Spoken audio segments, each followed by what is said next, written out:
योगेन चित्तस्य पदेन वाचां मलं शरीरस्य च वैद्यकेन योपाकरोतं प्रवरं मुनीनां पतञ्जलिं प्राञ्जलिरानतोऽस्मि। आबाहुपुरुषाकारं शङ्खचक्रासिधारिणं सहस्रशिरसं श्वेतं प्रणमामि पतञ्जलिम्।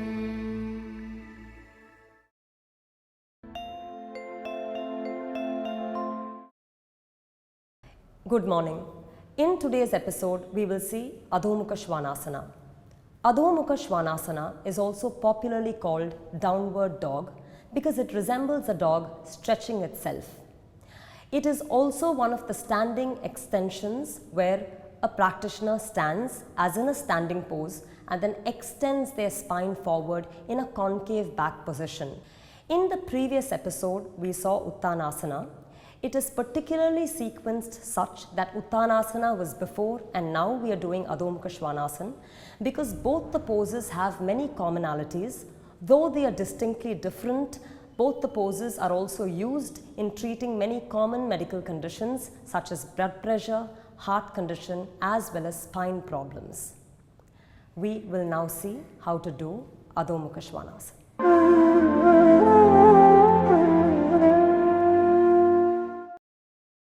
We will now run you through the instructions of how to do Adhomukha Svanasana.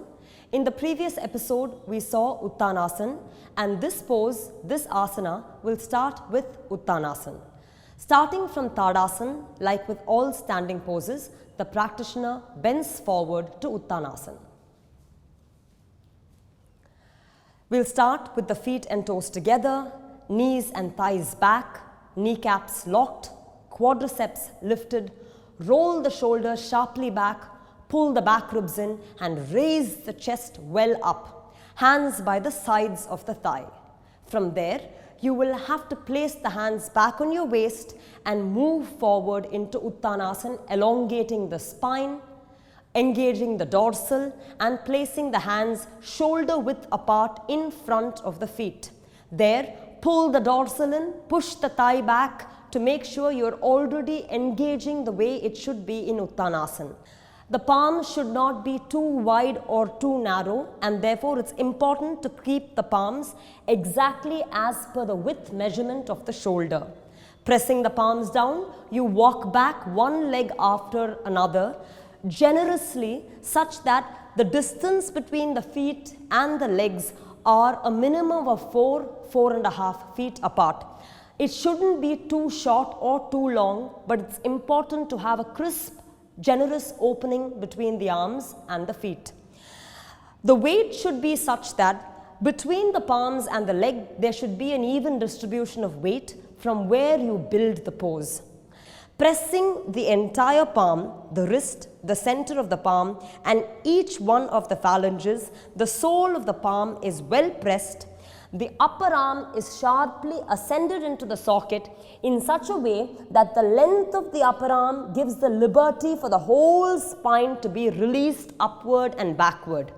Initially, the heels are kept at a 45-degree angle up. The heels should be not too up or too down, at a 45-degree angle up. Pressing the palms, you have to lengthen the side of the body and make sure every vertebra has a capacity to lengthen one away from the other sharply back. The hip should not fall over the lumbar spine. The hip should be pulled back. In order to do that, it's important to slightly bend the knee, sharply rotate the thigh such that the thigh rotates from the back inner thigh to outer thigh and from the front out to in. The entire thigh must go through a circular rotation with which the hip is lifted, the knees are engaged backwards, the quadriceps are sucked upwards, the quadricep is pushed back in such a way that the back of the thigh spreads and opens. The shin should go back sharp, and from the toes, the metatarsals, you should lengthen into the heel. That is, I mean that from the toes, you should find an access point to the backmost part of the heel, such that the back of the leg becomes completely in your awareness. From there, moving the hips and thighs back, you have to take the dorsal, as in back middle ribs, sharply in without compromising the length of the spine. So spine tall, at the same time dorsal in. Finishing that, you will step forward one leg after another in Uttanasana and then stand again in Tadasana.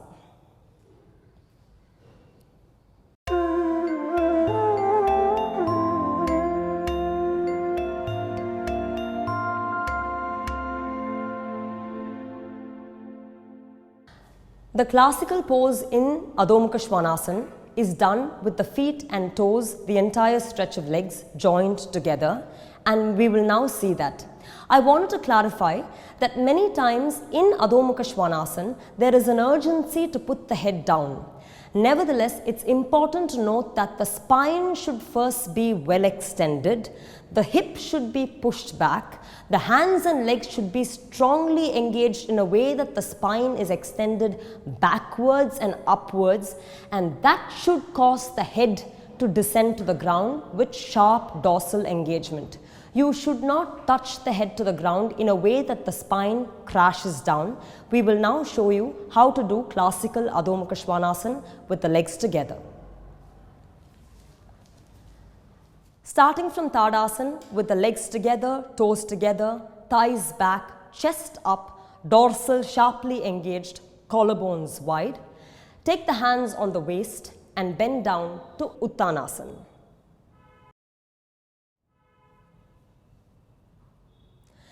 Keeping the hands shoulder width apart, you step back with your right and left leg with the legs together joined as in Tadasana. Initially, it's important to keep the heel at a 45-degree angle and not to place the heel down. And I'll show you why. When the heels are up, the hip is tall and the spine is well extended. But when the heel is dropped to the ground, it can so happen that the spine shortens and crashes. In Adhomukha Svanasana, it is all about the lengthening of the spine, and therefore initially, until a beginner gets used to the pose with adequate practice, it's important to keep the heel up at a 45-degree angle. Pressing the palms well, you will have to elongate the spine in such a way that the upper arm moves sharply to the socket, and from the side of the body you should lengthen through the side of the hip. Vertebra after vertebra should be extended one away from the other, giving plenty of space and mobility for the spine. The thighs should grip the hip further, hold it back. The thighs quadriceps should be pulled back, gripped back. The knees should be back. The calf muscles should be back. The shin should be back. Elongating from the toes towards the heel, keeping the hip lifted up. The practitioner should ensure a tall spine as the heel extends far back and down. Again, it's important to note that the heel does not crash to the floor. It has to pull the hip, extend back, and then release itself to the floor, completely opening and engaging the back of the leg. You have to lift the sides of the thigh up and really pull the spine far back and tall. Finishing that, take the dorsal in. Taking the dorsal in, the head, as you see, has gone down because of the dorsal engagement and the length of the spine.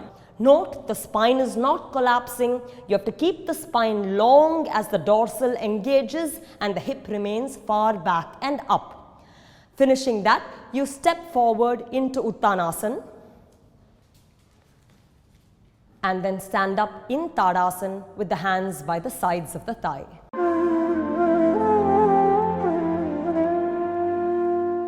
We will now show you some of the common obstacles that students face and ways by which props can be used to alleviate those problems. We'll go straight to Adhomukha Svanasana, and as you can see, In this structure, the dorsal is out and the length of the spine is such that from the armpit to the outer hip, I'd like you to note the length of the spine and the fact that the dorsal is a little swollen, it's not engaged. I would ask the practitioner to hold the mat on either side, strongly grip the mat and stretch the mat away from the foot. The foot is back, so the mat has to be pulled forward. While doing that, lengthen the side of the body. As you stretch the mat, simultaneously suck the dorsal spine in. As you see, there is a complete change in the profile or the engagement of the dorsal, with the palms stretching the mat forward, sides of the body lengthening upward. Dorsal should strongly be taken in, due to which the head descends towards the floor. Here, the head is not being sucked in, head was kept away, dorsal in, and finally, with the spinal extension and dorsal extension, the head was released downward. So, the mat is now used as a prop to engage the dorsal. Relax. Step forward. Tadasana.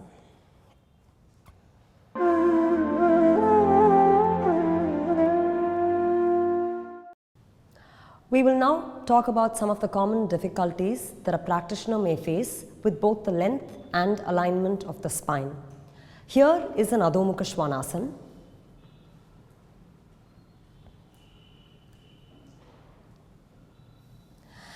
And I'd like to draw your attention to the engagement of the spine. This is the entire length of the spine, starting from the cervical all the way until the tailbone. As you can see, the middle area of the spine, the dorsal, is sharply or hyperextended, hyperengaged, whereas you see the rounding off of the two sides of the spine. Here is a lack of alignment, that is, it doesn't pull into the medial spine line, it pops up.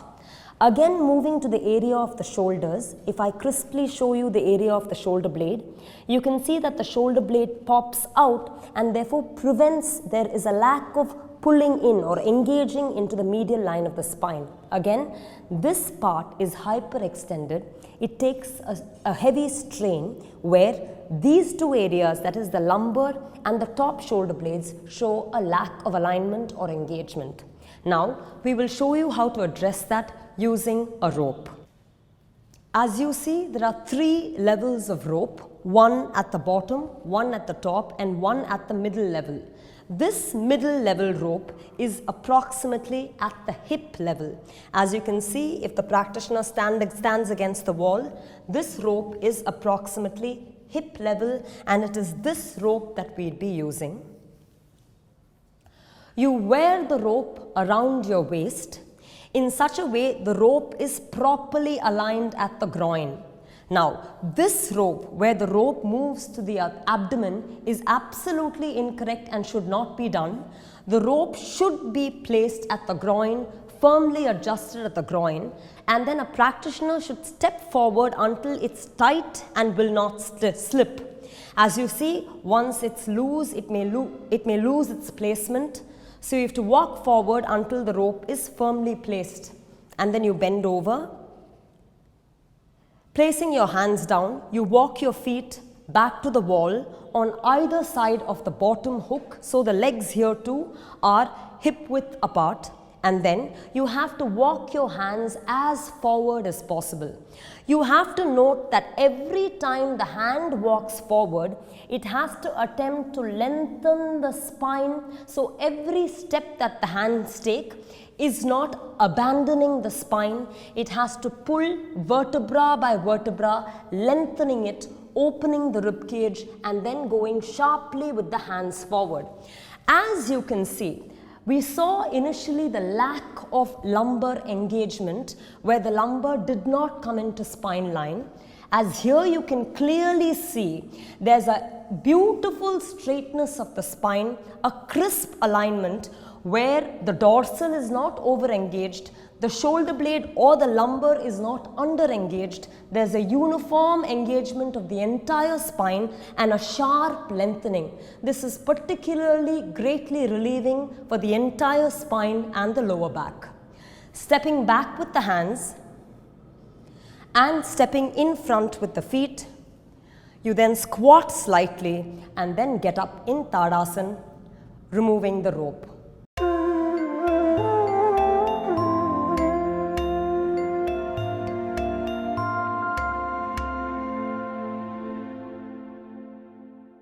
As we mentioned even in the previous episodes, there are 4 standing poses with forward extensions that we have seen in this 26 episode series, which are Prasarita Padottanasana, Parshvottanasana, Uttanasana and Adhomukha Svanasana. All these 4 poses have active phases as well as restorative phases. In the restorative pose, it provides a great amount of relaxation and rejuvenation for the entire body. Conditions of fatigue, anxiety, stress are also relieved. The heart as well as the ventricles of the heart are also de-stressed. We'll see 2 ways of doing the restorative pose in Adhomukha Svanasana.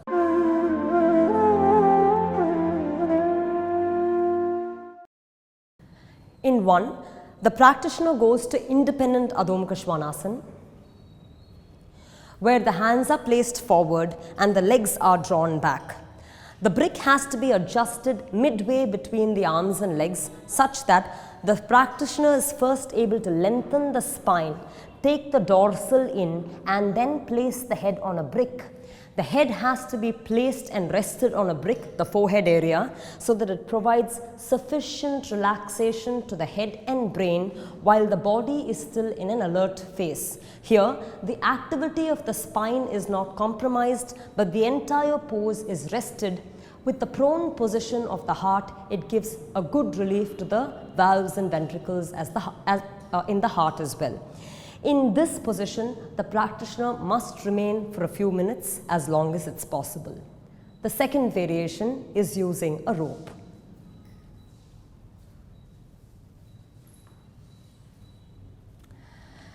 Here the practitioner will use the rope as discussed previously. The legs are placed equidistant from the hook. The spine is lengthened, taking the hands forward, and then once again taking the dorsal in, the forehead is rested. As you see, because the rope holds you back, there is a good lengthening of the spine, so the alignment and length of the spine are not compromised. At the same time, the head is relaxed and rested, due to which it serves as a potent rejuvenating pose. Staying there for some time, going from seconds, building to minutes, the practitioner then releases from the pose, stepping forward with the legs, back with the hands, and then standing up. Having shown how to use a rope for Adhomukha Svanasana, we will now tell you why a rope is used. A rope offers a particular traction where the hip is held back. The hip is not in a position to fall over the lumbar spine at all. The hip is tractioned and held back, with which the spine travels freely forward. So one end of the spine at the hip is held back, against which the spine anteriorly lengthens forward. We will show you the same action without the rope to explain how a rope actually functions. The practitioner will now go into Adhomukha Svanasana. Moving to Adhomukha Svanasana, I place my hand over the area where the rope goes. When I pull it sharply back, you can see the length which is acquired when the hip is pulled back. This is what a rope does. When I drop it, the spine comes crashing down. And therefore, the rope acts as a very important prop to provide traction to the hip, upon which the spine greatly lengthens. Once again, without which the spine can collapse. Coming out of the pose, we use a rope to educate a practitioner, raise their awareness as to how an asana must be done. Using a rope, you get an understanding with which a practitioner then should perform and practice the classical asana.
today's episode, we saw how to do Adhomukha Svanasana and then discuss some prop variations by which some difficulties of students may be addressed.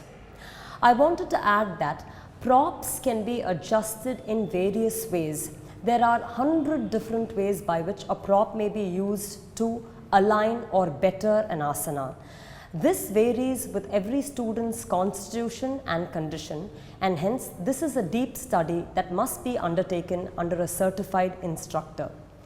Adhomukha Svanasana is one of the poses that come as standing forward extensions. The other poses that we have seen are Prasarita Padottanasana, Parshvottanasana, Uttanasana, and in this episode, finally Adhomukha Svanasana. These are poses in which the spine extends forward, establishes a clean concave back positions and on which the hip is strongly held back. In all these poses, there are active variations as well as passive variations. Adhomukha Svanasana is a quintessential pose and hence must be practiced every day. It is for this reason that Adhomukha Svanasana is also introduced or incorporated in Surya Namaskara so that practitioners can practice it regularly. Like Uttanasana, Adhomukha Svanasana greatly helps release stress on the heart. The ventricles as well as the valves are de-stressed in Adhomukha Svanasana. Also, because the spine goes through a full extension, conditions of the spine such as disc prolapses, disc herniation, disc desiccation, all these conditions are greatly alleviated. Particularly Adhomukha Svanasana is a boon for spine patients, people with spinal problems. Also, in these set of asanas where the head is down and the hip is higher up, they greatly help the immediate practice or are a mandatory precursor for inversions, because in inversions, be it Shirshasana or Sarvangasana, the head is lower and the hip is higher. So through the regular practice of standing forward extension, one can successfully prepare themselves for inversions. In the upcoming section, we will see sitting poses. We will start with Dandasana in the next episode. Thank you.